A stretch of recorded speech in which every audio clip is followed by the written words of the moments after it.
여러분 안녕하십니까. 광주 MBC 뉴스투데이입니다. 먼저 오늘의 주요 뉴스입니다. 광주공항과 무안공항 문제를 놓고 광주시와 전라남도가 눈치만 살피다 다른 지역 공항과의 경쟁에서 밀릴 수 있다는 우려가 커지고 있습니다. 추석 대목을 앞두고 농민의 손길이 분주해진 가운데 명절 선물도 실속형으로 바뀌고 있습니다.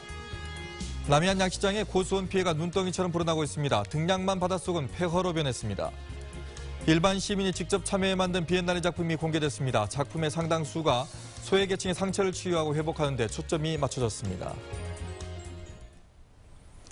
한가위 대명절이 불과 보름 앞으로 다가왔습니다. 지독한 폭염에도 또 가뭄에도 불구하고 튼실하게 연근 과실을 수확해 명절 대목을 준비하는 농민들의 움직임이 바빠지고 있습니다. 이계상 기자입니다. 청명한 가을 하늘 아래 배가 주렁주렁 열렸습니다. 포장지 하나하나에 감춰진 열매는 올해 여름 폭염과 가뭄을 당당히 이겨냈습니다. 어느새 성큼 찾아온 가을 날씨에 나주배의 맛과 당도는 절정에 이르고 있습니다. 2, 3일 전부터 날씨가 저녁이면 새벽이면 쌀쌀하고 그때 배가 성장을 좀 했을 거예요. 수확기를 앞두고 태풍마저 비껴나가서 낙과 피해도 없다 보니 올해 나주배는 공급 과잉이 우려될 정도입니다. 산지 가격 기준으로 15kg들이 배 한 상자 값이 3, 4만 원대에 머물고 있습니다. 추석 명절을 앞두고 선물 포장 주문도 본격적으로 시작됐습니다. 찰보리쌀과 흑미 등을 골고루 담은 잡곡 선물 세트는 기관이나 기업체의 단체 주문 1순위 품목이라서 농협 직원들이 지난주부터 포장 작업에 매달리고 있습니다. 부정 청탁 금품 수수 방지법, 이른바 김영란법 시행을 앞두고 올해 판매량은 그동안의 최고치를 뛰어넘을 것으로 보입니다. 김영란법이라 이렇게 되다 보니까 저가 상품이 좀 작곡이다 보니까 좀 많이 좀 한 2만 5천에서 3만 세트 정도요. 올해는 지금 그렇게 예상을 하고 있습니다. 경기 불황이 이어지고 있는 가운데 김영란법은 시행되기 전부터 명절 선물 풍속도를 바꿀 가능성이 높습니다. 올해 추석부터는 실속 있고 가격 부담이 적은 신토부리 농산물이 명절 선물로 인기를 끌 것으로 전망됩니다. MBC 뉴스 이계상입니다. 광주시는 추석을 앞두고 고강도 감찰을 실시한다고 밝혔습니다. 광주시 감사위원회가 벌이는 이번 특별 감찰 활동은 직속기관과 사업소 5개 자치구를 대상으로 9월 18일까지 실시될 예정입니다. 한편 광주시는 일명 김영란법이라 불리는 청탁금지법 시행을 앞두고 공직자들을 대상으로 오늘 시청 대회의실에서 청렴 특강을 실시할 예정입니다. 출근길이 꽤 서늘합니다. 오늘 우산 챙기는 것은 물론 옷차림 잘 해주셔야겠는데요. 현재 제10호 태풍 라이언록이 일본에 상륙하면서 우리나라는 간접 영향권에 들겠습니다.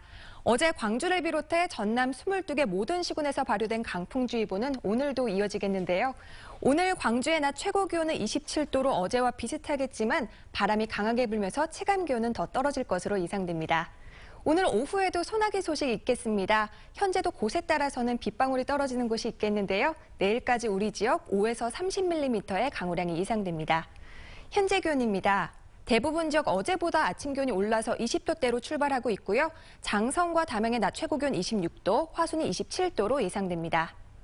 무안이 27도, 영암이 28도, 장흥이 29도의 낮 기온 보이겠습니다. 곡성과 구례가 27도, 순천이 28도로 어제보다 높은 기온이 예상됩니다. 날씨였습니다. 광주공항 이전 문제가 초미의 관심사로 떠오르고 있지만 광주시나 전라남도는 서로 눈치만 살피고 있습니다. 이러다가 통합의 타이밍을 놓치는 건 아닌지 모르겠습니다. 윤군수 기자입니다. 현재 광주공항의 활주로와 관제탑은 군이 소유하고 있습니다. 광주 군공항 이전 계획에도 개발 대상지에 포함되어 있습니다. 활주로 관제탑 없는 공항은 불가능하고 신도시를 만든다면서 바로 옆에 공항을 놔둘 수도 없다는 점에서 민간공항 이전이 불가피합니다. 국토부의 중장기 계획에도 광주 민간공항은 무안으로 통합하는 걸로 되어 있습니다. 그럴 경우에 지난해 13만 명에 불과했던 무안공항의 국내선 이용객이 5년 뒤에는 237만 명으로 20배 가까이 늘 거라는 예측 조사도 나왔습니다. 통합을 서두른다는 전제 아래서입니다. 여기도 빨리 힘을 합쳐야지 이게 지금 분리가 돼 있으면요. 사실은 규모가 작아지고 결국은 항공산업에서 가장 중요한 거는 프리퀄리티거든요. 자주 있어야 돼요. 서비스. 이런 사정들을 종합해보면 군공항만 따로 와도 좋다는 자치단체가 없는 한 광주 군공항과 민간공항을 무안으로 동시 이전하는 것이 현실적인 대안으로 보입니다. 하지만 공항이 없어지면 불편하다는 광주 지역 이용자. 민항은 괜찮지만 군공항은 안 된다는 무안 지역의 반발. 그 사이에서 광주시와 전라남도는 눈치만 살피고 있습니다. 시도지사도 임기 초반과는 달리 말 꺼내기를 조심스러워하고 있습니다. 이 광주광역시장과 전라남도 이 도지사께서 만나셔서 이 통합을 위한 통합 추진단을 만든다든지 좀. 군공항을 동시에 이전하든 아니면 분리 이전하든 지금부터라도 논의를 시작하지 않으면 통합의 효과를 누리기는커녕 다른 지역 공항과의 경쟁에서 밀릴 수 있습니다. MBC 뉴스 윤문수입니다. 국무회의에서 확정된 내년 정부 예산안에 광주의 현안 사업은 219건에 1조 7천억 원이 반영돼 올해보다 금액으로는 989억 원, 비율로는 5.9% 증가했습니다. 그러나 이 경전선 전철화와 자동차 100만 대 사업, 무등산 군부대 이전 등의 현안 사업 예산은 반영되지 않았습니다. 전라남도의 경우는 정부안에 반영된 예산이 5조 4천억 원으로 올해보다 3.2% 늘었습니다. 광주 이순환도로 전 구간에서 하이패스가 개통됩니다. 광주시는 제2순환도로 1구간인 소태 영업소에 하이패스 설치가 끝나 9월 1일부터 운영에 들어간다고 밝혔습니다. 하구나이시 무등산 진출입 구간에는 별도의 전용 차로를 확보해 기존 이중 통과로 인한 시민 불편을 해소하게 될 예정입니다. 고수온에 따른 남해안 양식장 피해가 눈덩이처럼 불어나고 있습니다. 전국 최대 키조개 주산지인 등량만은 바닷속이 말 그대로 폐허로 변해버렸습니다. 문현철 기자가 취재했습니다.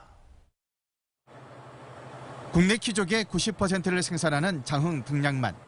고수온 피해가 심한 바닷속 양식장을 들어가 봤습니다.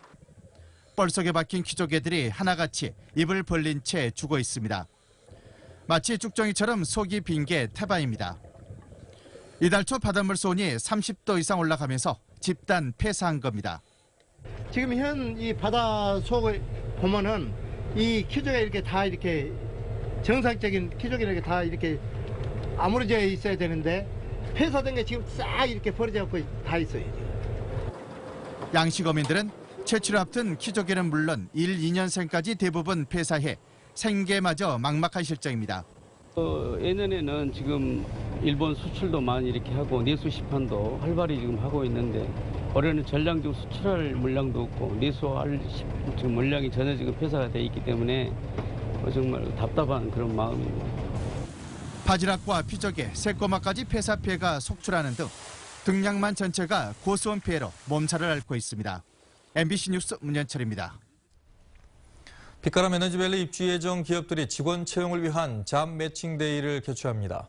전라남도는 오늘 나주 종합 스포츠파크에서 에너지와 무인 항공기 분야 일자리 창출을 위해 빛가람 에너지밸리 잡 매칭 데이를 개최한다고 밝혔습니다. 이번 행사에는 에너지밸리 입주 예정 기업 19곳과 들어온 기업 7곳 등이 참여해 현장에서 70여 명의 직원을 채용할 계획입니다. 구인 기업 20개 회사가 채용 정보를 제공해 55명을 모집하는 등 120여 개의 일자리가 제공될 예정입니다. 다음 달부터 금호 타이어 매각 작업이 본격화됩니다. 금융투자업계에 따르면 금호 타이어 채권단은 다음 달 20일쯤 매각 공고를 하고 투자자들로부터 인수 의향서를 받을 계획입니다. 예비 입찰은 11월 중순, 본입찰은 내년 1월로 예상되며 늦어도 내년 상반기에는 우선 협상 대상자가 선정될 것으로 보입니다.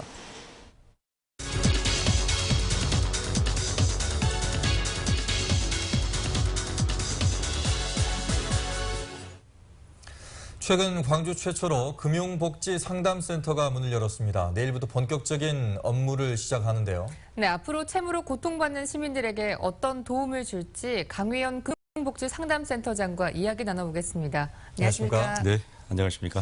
자, 광주에서는 처음으로 문을 열게 되는 겁니다. 금융복지상담센터 좀 생소한데 네. 어떤 곳인지 소개 부탁드립니다. 네, 전문가들뿐만 아니라 시민들 그리고 금융계나 복지계 전반적으로 금융복지에 대해서는 굉장히 낯선 개념입니다. 금융을 대한민국 사회에서는 복지로 접근하지 않고 돈을 갚을 수 없는 사람에게도 각종 대부를 통해서 돈을 빌려주면서 나중에 그것이 악성 채권으로 또 악성 부채로 과다 채무로 해서 많은 시민들이 고통당하고 있습니다. 쉽게 설명하면 돈 문제와 관련된 진단과 처방이 필요한데요. 이 부채와 관련된 전문 병원이랄까, 채무조정 병원, 금융상담 약국이 하나 광산구에 생겼다 이렇게 보시면 될 것 같습니다. 네. 그런데 이런 센터까지 개설된 거 보면 빚의 늪에 빠져서 허덕이는 서민들이 많다라는 뜻을 담고 있는 것 같은데요. 어떠신가요? 그렇습니다. 굉장히 심각한 실정입니다. 우리 광산구가 올 봄에 약 주민들 500명을 대상으로 실태조사를 해봤는데요. 부채를 가지고 있는 분들이 10명 중에 9명입니다. 그중에 다중채무라해서 3곳 이상에서 돈을 빌려서 못 갚고 있는 분들이 약 30%입니다. 또 전체적으로 약 20%는 연체 이자에 시달리고 있는 아주 심각한 지금 실정이라고 볼 수 있습니다. 네. 네. 자, 그러면 센터에 대한 관심이 상당히 많을 텐데 이 소식을 들으신 분들도 관심이 상당히 많을 것 같습니다. 그렇습니다. 어떤 식으로 좀 도움을 받을 수가 있는 건가요? 지금 대한민국 전체 가계부채가 1200조를 넘어서 1300조 육박하고 있습니다. 이런 금융복지상담센터가 모든 문제를 해결할 수는 없습니다. 대략 저희들은 약 4가지 정도의 어떤 분야를 설정하고 악성 채무에 시달리는 시민들을 위로하고 보호하는 그리고 상담하는 역할을 하려고 하고 있는데요. 그중에 하나가 채무 조정입니다. 대한법률구조공단과 광주지방변호사회와 함께 협약을 맺고 채무 대리인 제도를 지정해서 개인 회생이나 파산 면책 등을 통해서 신용 회복을 지원하는 그런 일을 우선적으로 합니다. 두 번째는 재무 상담입니다. 이 금융 상담을 하는 이유는 소득은 적은데 사실은 그 소득 대비 갚을 수 없는 빚을 많이 지금 빌리고 있기 때문에 어떻게 하면 합리적인 이 어떤 가정경제 가게 운영을 할 것인지에 대한 상담을 지속적으로 합니다. 세 번째는 이제 금융과 복지를 잇는 역할을 합니다. 빚 갚을 수 없는 분들에게 돈을 빌려주는 것은 단순히 채무자의 책임만이 아니라 사회 구조의 문제인 것입니다. 네. 그래서 복지와 연결해서 생계를 지원하는 역할을 하고 동시에 파산 면책이나 개인 회생에는 소송 비용이 꽤나 듭니다. 그런 부분도 함께 해결을 할 계획이 있습니다. 마지막으로는 재무 교육입니다. 재무 교육이 필요한 각종 기관, 단체, 시설에서 자기 소득을 어떻게 잘 관리하고 적어도 빚내지 않고 어떻게 합리적 소비를 할 것인지에 대한 시민 교육을 진행하려고 그럴 계획을 가지고 있습니다. 네, 요즘에는 학자금 대출, 생활비 대출로 젊은 사람들도 빚을 지고 있는데요. 그렇죠. 빚을 못 갚기 때문에 다시 빚을 지는 그런 악순환이 반복이 되고 있습니다. 이런 악순환의 고리를 끊기 위해서는 빚을 안 져도 되는 그런 환경이 조성돼야 될 것 같은데 어떠신가요? 그렇습니다. 대한민국은 빚의 나라입니다. 빚 구원하는 사회입니다. 한 해 자살자가 15,000명입니다. 생계비관도 문제지만 동시에 아마 악성부채로 인해서 고민하고 위로받을 곳이 없어서 해결할 곳이 없어서 자살을 선택하는 사람들까지 있습니다. TV 공중파 방송에서마저도 1금융권 이외에 또 카드사까지 대부업체까지 각종 담보 없이 대출을 권하는 이런 사회입니다. 법으로 규제해야 한다고 생각합니다. 그리고 빚 때문에 고민하는 분들은 또 생계 때문에 빚을 내는 분들은 복지로 함께 해결해서 그런 극단적 선택을 막을 수 있는 그런 사회 구조를 마련하는 것이 가장 급선무라고 그렇게 생각합니다. 네, 요즘 정말로 뭐 무이자 담보대출 뭐 이런 거 많거든요. 근데 그게 좋은 게 아닙니다. 그게 만약에 하게 되면 신용등급이 또 낮아지니까 그렇습니다. 아예 그냥 구렁텅이로 빠지게 되는 건데 이런 것은 광산구에서만 할 것이 아니라 시 차원이나 좀 큰 곳에서 좀 생각을 해야 될 텐데 굳이 광산구에서 하신 이유가 있습니까? 네, 이제 전국적으로 이게 그 많은 지자체에서 하는 일이 아닙니다. 아마 광주광역시도 윤장현 시장님 면담을 했는데 굉장히 큰 관심을 갖고 있고요. 광역시 차원에서 하면 많은 문제들이 또 해결이 됩니다. 그리고 기초구 자치구의 5개 구에서도 전화 상담, 그다음에 온라인 상담, 그다음에 방문 상담을 통해서 이런 문제를 생활 현장에서 해결할 수 있도록 하는 게 중요합니다. 부채 문제는 사실 수치심 때문에 친구나 이웃에게 고백할 수가 없습니다. 이런 금융복지상담센터라는 가까운 이웃, 위로받을 수 있는 이웃을 통해서 이 문제를 사회가 함께 공동체가 빚의 문제를 함께 해결하는 그런 어떤 시발점이 됐으면 좋겠습니다. 자, 고민만 하시지 마시고요. 직접 한번 찾아보시고 또 전화 한번 상담해 보시는 것도 좋을 것 같습니다. 오늘 와주셔서 고맙습니다. 네, 고맙습니다. 시민들이 직접 작품에 참여하고 완성한 비엔날레 프로그램이 시작됐습니다. 소외계층들이 작품에 참여해 마음의 상처를 치유하고 회복하는 데에도 초점을 맞췄습니다. 이미지 뉴스 리포터입니다. 허물어진 집의 구조가 고스란히 드러나 있습니다. 위에는 5.18을 상징하는 빨간 천이 걸렸고 기와를 상징하는 그림 안에는 작가인 광주예고 학생들이 좋아하는 캐릭터가 그려져 있습니다. 광주와 폐가, 학생들의 기억을 모두 담아낸 작품, 기억의 재구성입니다. 이곳은 충장로의 한 골목인데요. 이처럼 시민들이 직접 예술에 참여한 것을 광주 시내 곳곳에서 확인할 수 있습니다. 초등학생부터 칠순 어르신들까지 25개의 팀, 400여 명의 시민이 참여해 만든 작품들에는 대부분 살고 있는 지역과 사회에 대한 생각들이 담겨 있습니다. 참여 시민들은 함께 협동하며 유대감과 따뜻한 이웃 간 정을 느꼈습니다. 전부 다 협력했기 때문에 누구 하나 반대한 사람이 없었어요. 전부 나와서 같이 했지. 그것이 좀 뿌듯하고 그럽니다. 이주 가정이나 장애인, 학교 밖 청소년 등 소외계층의 참여 폭도 늘렸습니다. 예술을 체험하신 뒤에 어떤 성취감이나 아니면 뭐 삶의 가치, 질 같은 경우도 같이 올려드릴 수 있는 좋은 기회라고 생각합니다.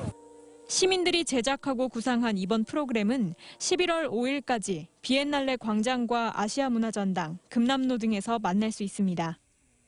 MBC 뉴스 이미지입니다. 광주 서구 상무지구 중심부에 20여 년간 자리를 잡았던 금요시장이 상무시민공원 일대로 옮겨갑니다. 상무금요시장 노점 상인들은 다음 달 23일까지 좌판을 상무시민공원으로 옮기기로 동의했고 서구는 특성화 거리와 차 없는 거리 운영 등을 통해 옮겨간 노점상들이 정착할 수 있도록 돕기로 했습니다. 서구청과 노점 상인, 주민 대표는 이 같은 내용의 상생 협약을 체결할 예정입니다. 광주 풍영전천에서 물고기가 집단 폐사해 광산구가 조사에 나섰습니다. 오늘 새벽 6시 40분쯤 광주시 광산구 풍영전천에서 붕어와 잉어 등 물고기 100여 마리가 죽은 채 발견됐습니다. 환경당국은 섬유 유연자를 만드는 회사의 설비 노후로 인해 계면활성제 수백 리터가 하천으로 들어간 것으로 보고 공장 대표 등을 형사 입건할 방침입니다. 퇴직교원 일부가 시국선언에 이름을 올렸다는 이유로 정부의 훈포장 대상에서 탈락해 논란이 되고 있습니다. 이달 말 정년 퇴직하는 교원 330여 명 가운데 당초 훈포장 대상에 포함됐다가 교육부 공적심사 과정에서 광주는 5명, 전남은 19명이 탈락했습니다.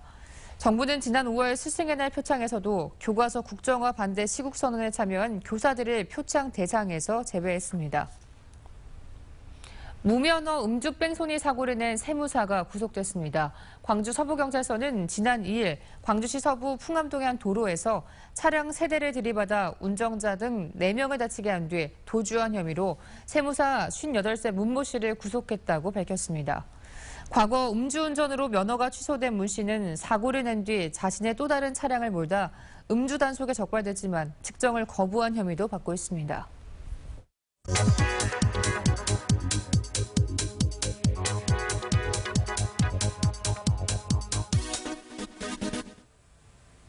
어린이 보호구역이나 버스 승강장 근처에 주차된 차 본 적 있으시죠? 최근 들어 불법으로 주정차한 차량을 더욱더 자주 목격할 수가 있습니다. 불법 주정차 차량에 대한 견인이 크게 줄었기 때문인데요. 지난 2011년 2만 6천 건에서 지난해에는 하루 한 건 정도인 360건으로 이렇게 줄었습니다. 민간업체에서 맡아왔던 불법 주정차 견인 업무를 지난 2012년 직영화하면서부터인데요. 대신에 견인 조치보다 처벌이 약한 과태료 부과는 크게 늘고 있습니다. 지난해 과태료 통지서를 발부한 경우는 45만 건, 2014년 31만 건에서 13만 건 이상이나 늘었습니다. 광주 5개 지자체가 원성도 사고 절차도 복잡한 견인 대신에 과태료 부과에만 무게를 두고 있는 겁니다. 무차별적인 견인도 문제지만 과태료 부과에만 매달리는 행정 역시 시민들에게 마뜩잖아 보이는 건 마찬가지입니다. 중요한 건 얼마나 교통 질서와 보행자 안전을 확보하느냐가 아닐까요? 카드뉴스였습니다. 전남지방경찰청이 다음 달부터 전남 지역 고속도로에 암행 순찰차 2대를 투입합니다. 암행 순찰차는 경찰 표시를 하지 않은 단속 차량으로 올해 초부터 경부고속도로와 중부 내륙고속도로에서 급제동 등 난폭 운전과 전용 차로 운행, 갓길 운행 등을 단속하고 있습니다. 광주의 모든 지하철역에 스크린도어가 설치됐습니다. 광주도시공사는 운천역을 비롯해 스크린도어가 미설치된 9개 역에 스크린도어 설치를 마무리하고 오늘부터 정식 가동에 들어간다고 밝혔습니다. 이번 공사에는 130억 원이 투입됐고 응급 상황에는 모든 문이 열고 닫히도록 하는 등 안전을 위한 최신 기술이 적용됐습니다.